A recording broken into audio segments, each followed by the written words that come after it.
Hello my friends and welcome back to another Baldur's Gate 3 tier list and guide. Hope you're all doing well. Today we're doing the list that literally everyone has been just begging me for. The best food, drink, and camp supplies in Baldur's Gate 3. Of course this is extremely relevant information with the upcoming release of Drunken Master Monk in patch 8. We're going to need to know what the best booze is to drink when we're playing that character and what the best food to pair with it is. So actually when I started doing this tier list, I initially thought of it as just purely an April Fool's joke, but weirdly, this is actually not entirely a joke list. There's a lot of foods with special effects in Baldur's Gate 3 that you might not be aware of, and some of them are pretty impactful for an honor mode run. So while I first thought of this and was like, haha, that'll be a funny joke, when I started doing some research, I realized that this is actually fairly important information to have in honor mode. There are a lot of foods with special effects, like free healing that you can get without using an action, creating surfaces to set enemies on fire or freeze underneath them, and some that enable entire builds, so your characters can be built entirely around certain foods and camp supplies. Yes, that's actually true. Before I begin, I do want to take a quick moment to say thank you so much to Haki Kareem, McKillicuddy, Sean McGaffey, and Rains for becoming channel members. Thank you so much, my friends. I really appreciate your support. This is definitely not an April Fool's joke. I really appreciate it. Please let me know if I've mispronounced any of your names as well, and thank you so much for the support. All right, let's talk food and drink. So normally I start these top items tier lists by doing some honorable mention, but what we're going to start with today is actually a dishonorable mention. This is my least favorite camp supply in the entire game, the Owlbear Egg. I hate this thing so much. The Owlbear Egg gives you 40 camp supplies, so it's the same as a standard supply pack, which is one full long rest on Tactician, or on difficulties lower than Tactician, or half a long rest on Tactician mode or Honor mode, and it's worth 750 gold, so you can sell it for quite a profit. It's also used in a bunch of quests. But the Owlbear Egg continuously tries to get eaten. The owlbear cub will eat the owlbear egg sometimes, because you're feeding it some camp supplies to get it to hang out with you. Gale will eat the owlbear egg because his Pika doesn't just stop at shoes. It will constantly try to sneak into your consumed supplies for long resting. Now, they've attempted to fix these bugs many, many times.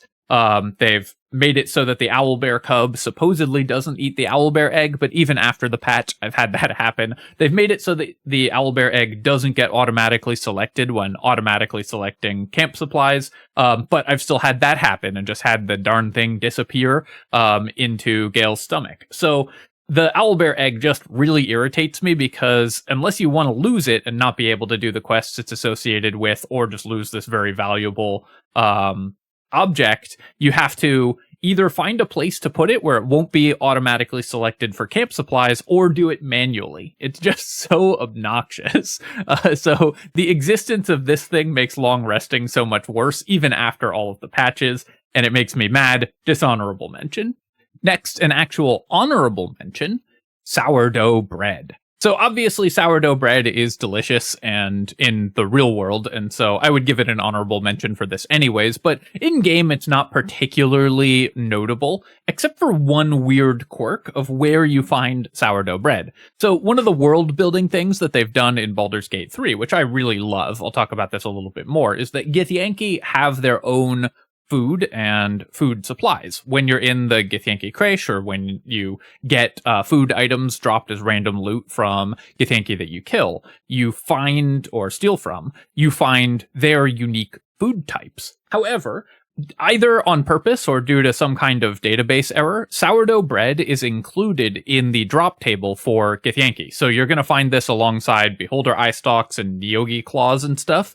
So I just love the idea that the Githyanki came to the material plane and brought all their food, and they were like, everything here is disgusting, but what is this magical bread? We must have it. So honorable mention for sourdough because Githyanki love it so much.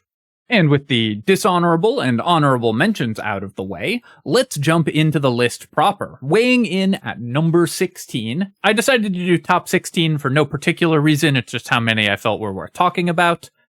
Boiled Beholder Eyestalks. So the Boiled Beholder Eyestalks I've included for exactly the same reason as the sourdough bread, but I think this one was on purpose. Githyanki have their own food drop tables, including things like Boiled Beholder Eyestalks, Nyogi Claws, and Nyogi Rolls. And the Boiled Beholder Eyestalks have some of the greatest food art in the game. One thing that Baldur's Gate does incredibly well is having a variety of great-looking food. Even though it's pretty low resolution, the pixel art works really well for the food looking delicious. And so the Boiled Beholder Eyestalks staring at you really arrests the player in terms of world building when you first see them. You get to find these on Githyanki, and it tells you a lot about them as a culture and a lot about them as a presence in the world, that they have all this different food. So I just really love that. Plus, you get the sense of smug superiority whenever you consume them, that you're eating a beholder, which is a really, really tough enemy. You didn't have to take it down, but, you know, you can still gain power from feasting on it. And you can leave tons of them in your co-op friends' inventories to gross them out as a hilarious prank. So, number 16, Boiled Beholder Eyestalks. And coming in at number 15 for the best camp supplies in Baldur's Gate 3, you knew this one was going to show up somewhere, the Supply Pack. Supply Pack does what it says on the tin. It gives you 40 supplies, which is 1 full long rest on difficulties lower than Tactician, or half a long rest on Tactician or Honor Mode. This is the best way to just not have to think about your long rests. If you just keep a bunch of supply packs around, then you'll always use exactly 80 camp supplies when you're resting, so you don't have to do any thinking about it. You do have to still sometimes move the Owlbear Egg out and put a supply pack in, but this is going to save you a lot of time and effort microing your food consumption. If that's something that you don't care about, then just carry supply packs and sell the rest of your food, and you just won't have to worry about food for long resting, because the supply pack just makes everything so easy. Just being 40 food and no questions asked is great. I also really like the art for the supply pack with the shovel and all the things that you would need to set up an actual camp, though I suppose that does bring up the question of why we need to find a separate shovel item when we've got one in our supply packs. And coming in at number 14, you've heard of Supply Pack, but what's better than Supply Pack? Well, of course, Heavy Supply Pack.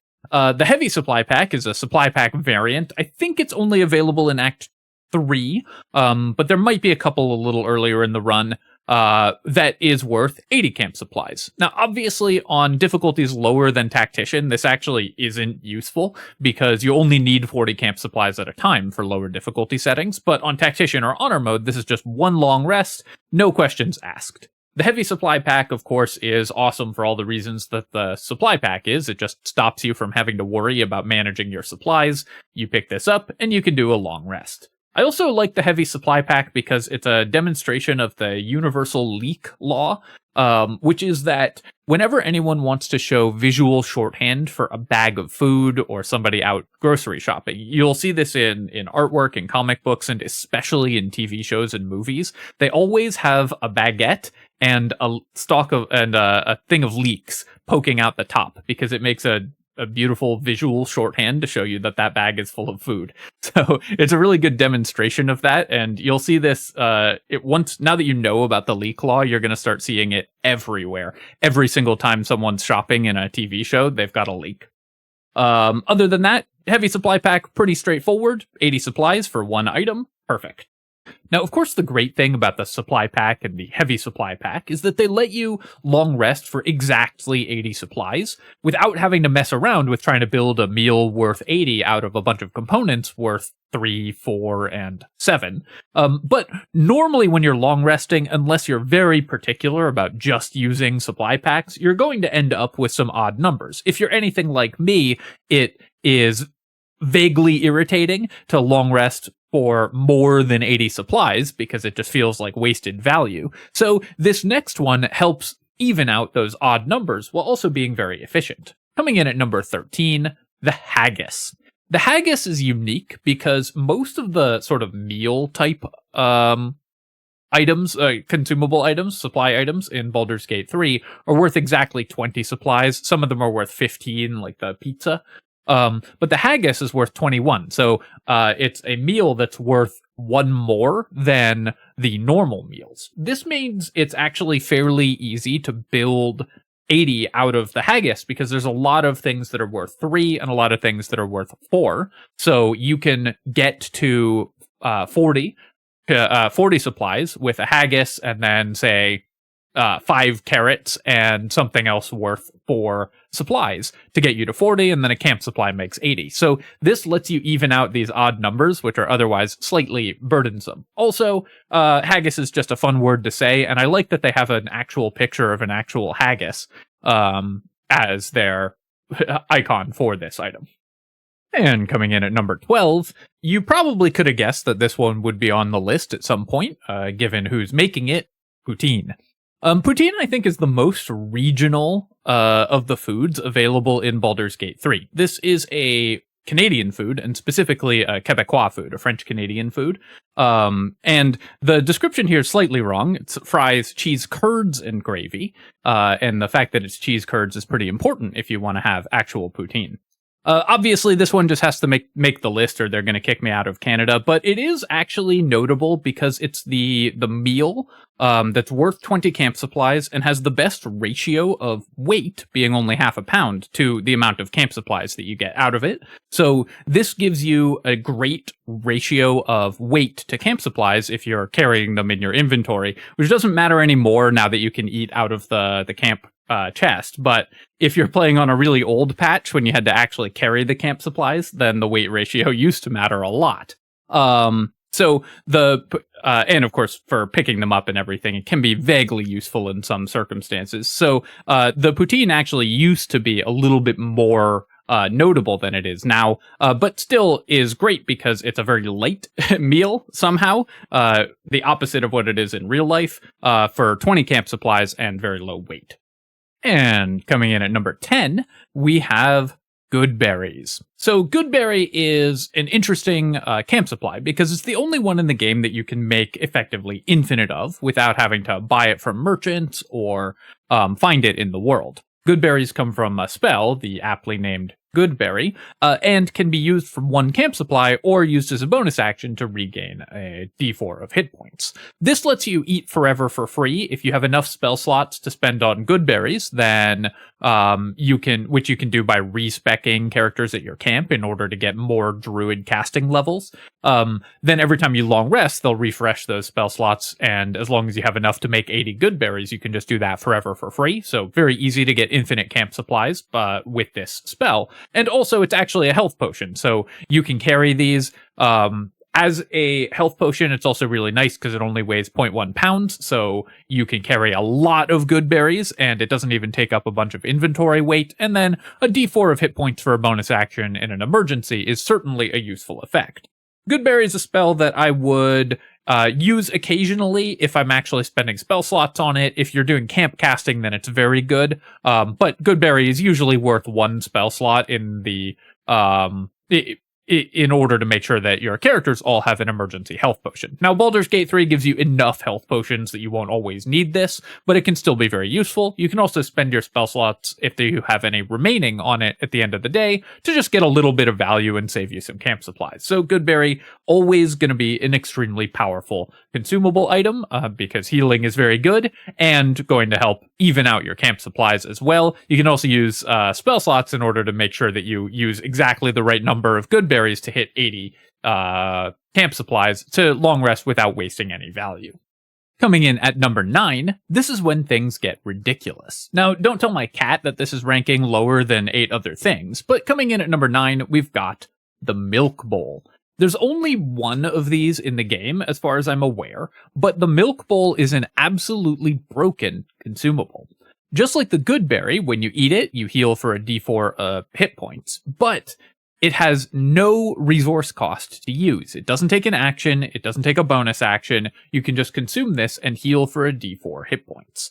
This counts as healing done by the character, so when you eat it, if you're wearing the Whispering Promise, you're going to bless yourself. If you're wearing other items that care about healing yourself, then you will gain those effects from this healing. So the Milk Bowl can be used to trigger a bunch of extremely powerful effects, or just give you healing without any action required, which of course is incredibly powerful. You should strive to avoid actually eating this as camp supplies, because if you do, then you won't be able to use this absolutely broken action-free healing. Even though there's some dialogue that says that you can give it to His Majesty, you actually can't, so you don't have to worry about using it as a quest item by accident. I think probably that was supposed to be in the game and never made the cut. But when you pick up His Majesty's Milk Bowl, you are going to end up with a D4 of healing for free anytime you want it, which of course is utterly absurd.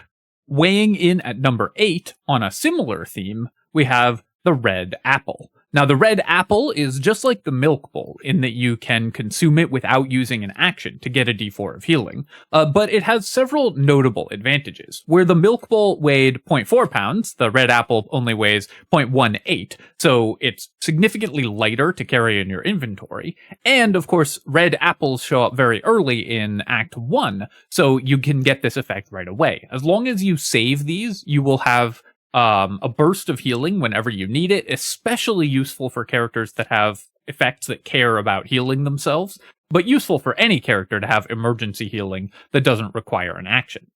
Getting this right from Act 1, of course, is amazing, and having it available right in the Druid Grove, I think there's at least one red apple that will do this effect in the Druid Grove, means that you can have this for some of the most difficult fights in the game, the very early game fights, so this early healing can help keep you alive.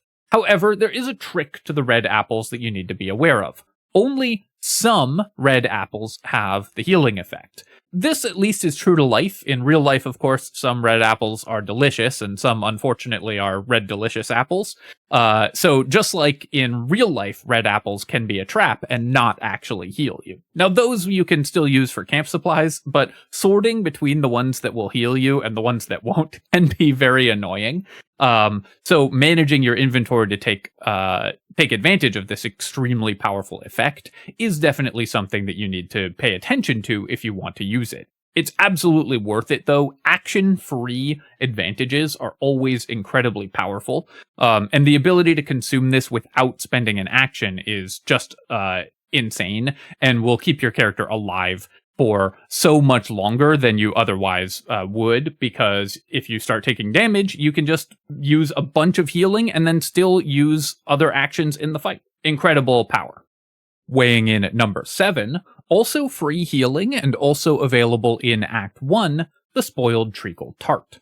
I've rated this higher than the Red Apple and the Milk Bowl, because the Milk Bowl isn't available until Act 2, and the Red Apple, you have to do inventory management in order to use it. So even though the Spoiled Treacle Tart comes a little bit later in the act and requires you to be in a more dangerous location to get it, it still gives you a D4 of healing for free, and you are guaranteed to be able to pick this up before you have a pretty dangerous fight. These show up, of course, in Auntie Ethel's house, so you can pick them up before you take one of the more dangerous Act 1 fights. So being able to gain this ability to have some no-action healing before that fight can be incredibly powerful.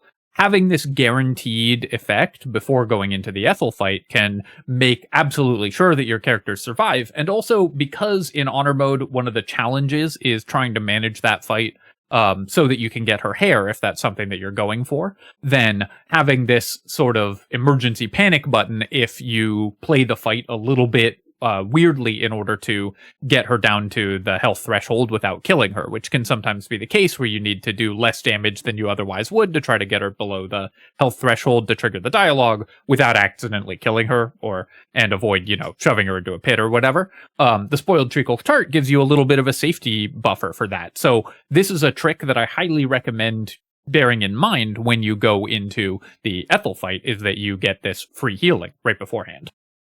And coming in at number 6, again on the theme of free healing, we have the Roasted Dwarf. There's 3 different pieces of this poor guy, and I'm counting all of them as sort of one item. They all show up in the same place. You only get 3 of them throughout the entire game, but if you're playing the Dark Urge, you can eat them to recover 4d4 of HP.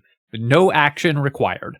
4d4 health is 10 average healing, which for no action is pretty incredible, especially because you get this very, very early in the game. You can get it without any combat required if you want to, and that gives you a tremendous amount of safety margin for taking some of the more difficult early game fights. Whether you're then fighting the goblin camp or backtracking and fighting the Owlbear cave or something like that, having 10 bonus healing, at this point in the game, that's probably half of your character's HP. You can use this to have your Dark Urge character have a huge amount of free healing while the other free healing items go to your other characters. And this just means that the Dark Urge has yet another massive advantage because you have, at any point in the game, average of 30 free healing points as long as you're carrying these 3 pieces of roasted dwarf. So deciding when to use these or saving them for an emergency is something that can really help out with the Dark Urge. Huge amount of hit points for absolutely for free. Anything that takes no action is always incredibly broken, so it just gives you a huge safety margin when you pick up these items.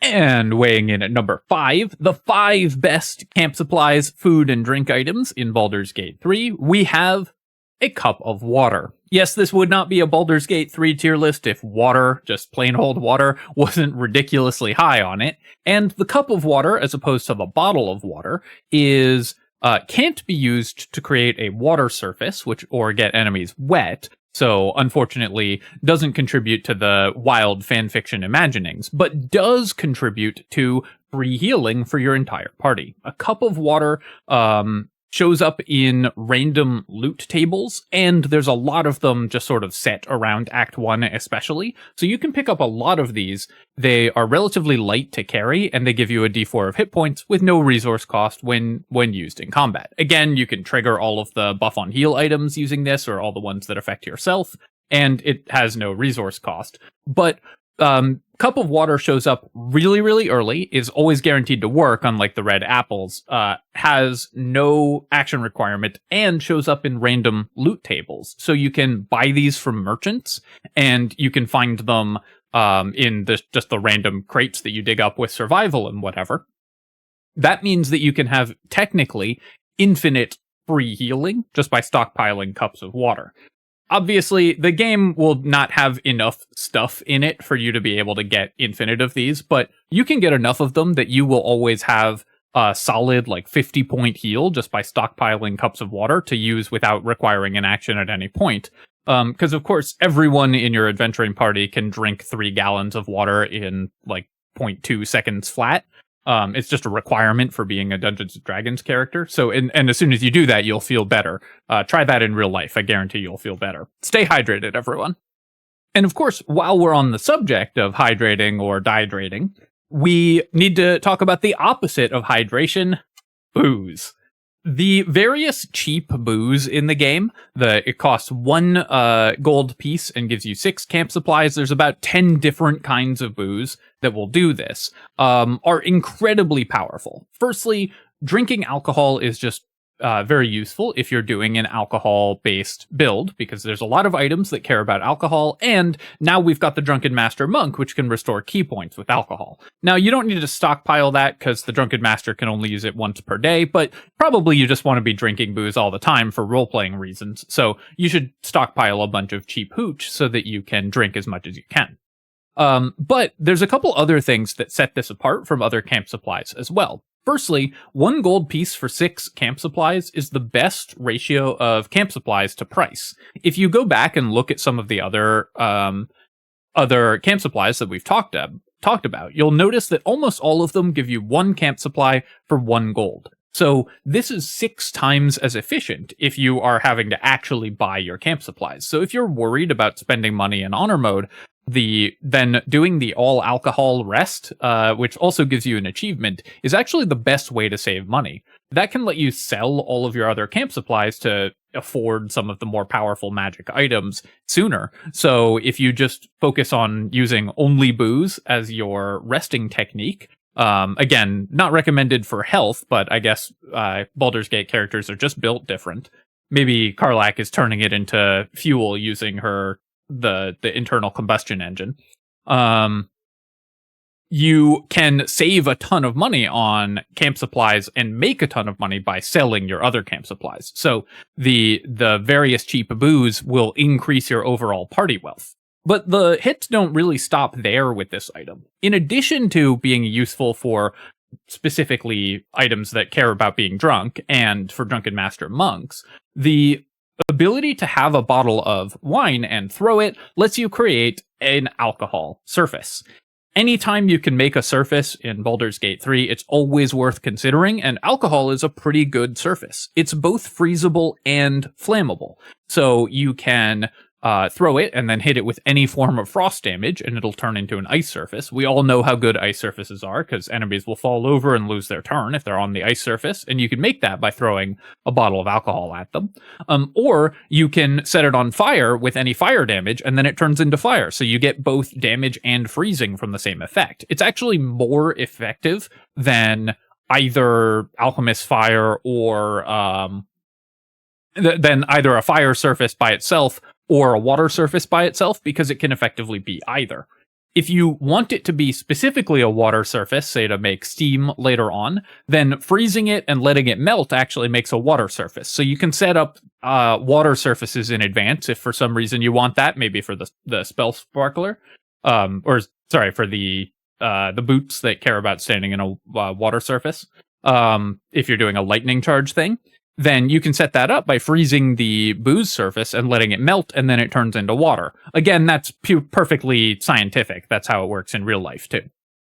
So this is good for being the best ratio of camp supplies to price. So it's extremely efficient to just drink alcohol and never eat food. It's great for drinking during combats, and it's great for throwing. So exactly all of the things that you should usually use alcohol for. And the top 3 camp supplies in Baldur's Gate 3, coming in at number 3, we have Gruel. I love that Gruel is just one of the most powerful items in the game. It's very appropriate to Dungeons & Dragons. The Gruel is a food that you get only in Act 1 in the Druid Grove. Octa can give it to you, and she's the sort of cook who will give you one free meal because she says that you look hungry, and that meal is Gruel. Gruel, just like the other items that heal you, can be consumed, other food items that heal you, can be consumed without using an action, but this time for 3d4 healing. So it's the first one that is available to not the Dark Urge that's worth more than a d4 of healing.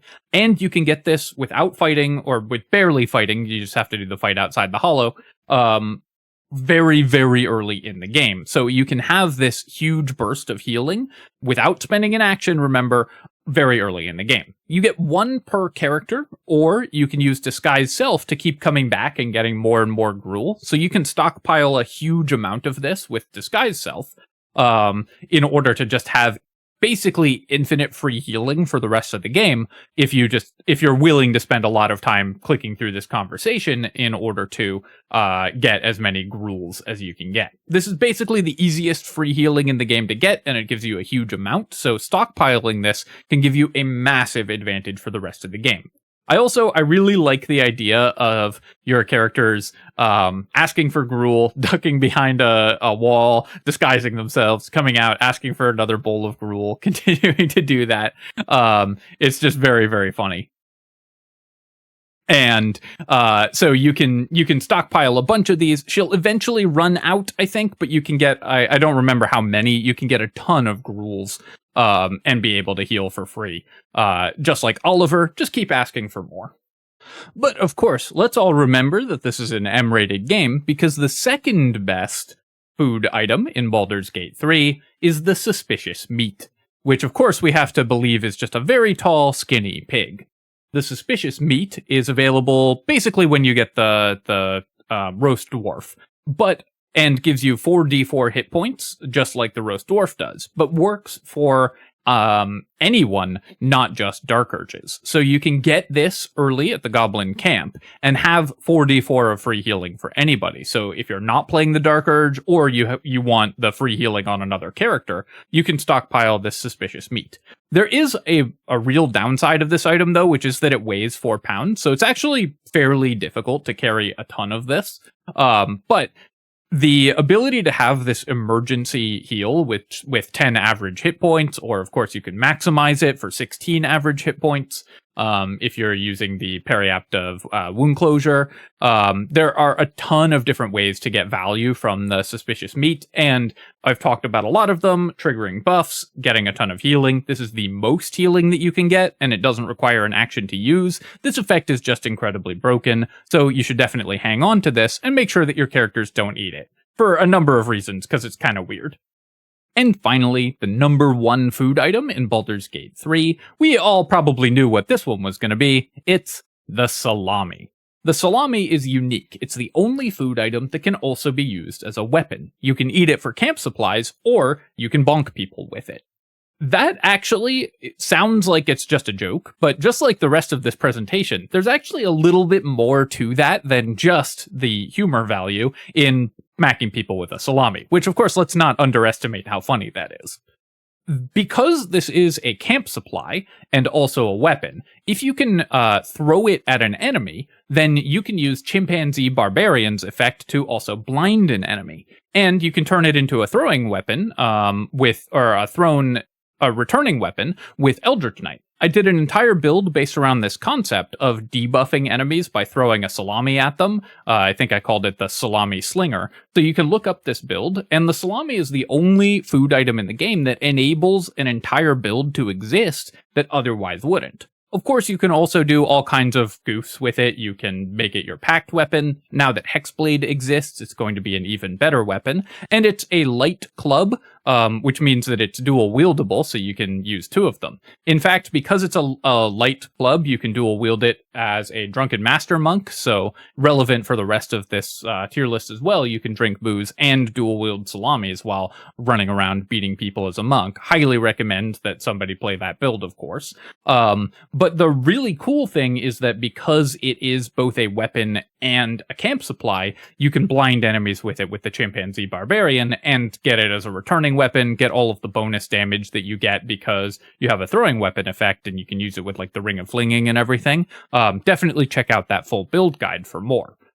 People have done all kinds of great builds with the salami, being able to turn it into a packed weapon, being able to use it as a monk weapon. All of those are very funny, and my own build has contributed to the canon of how good the salami is. But as the only item in Baldur's Gate 3 that can both be eaten and build an entire character around, it is, of course, the best food item in the game.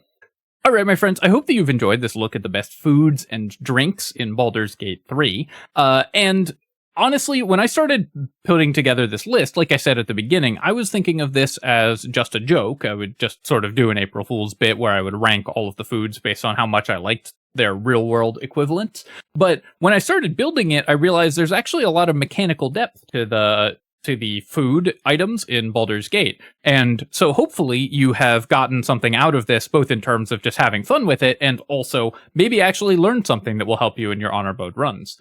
I think that there's actually pretty significant edges that you can get through food items. Carrying and using alcohol to create alcohol surfaces and of course trigger all the effects that care about being drunk is very powerful, and the free healing is excellent. Also, the amount of extra money you can get by optimizing your price to supplies ratio by drinking only booze instead of actually ever eating food is not insignificant for affording one extra powerful magic item in honor mode, where money can actually be constrained because some items are more expensive and maybe there's a couple really expensive ones that you want. Obviously, saving up for the Armor of Persistence and stuff can be a challenge especially if you're not doing like money glitches or anything like that. So being able to save money on food can help with that. As always, of course, if you have enjoyed the video, then feel free to leave a comment and hit the like button. I hope you guys had fun with this one. I had a lot of fun making it. And of course, you can subscribe to my channel for more Baldur's Gate 3 build guides. We'll be back with a little more serious fare later and other strategy game analysis. Cheers, folks. I'll catch you next time.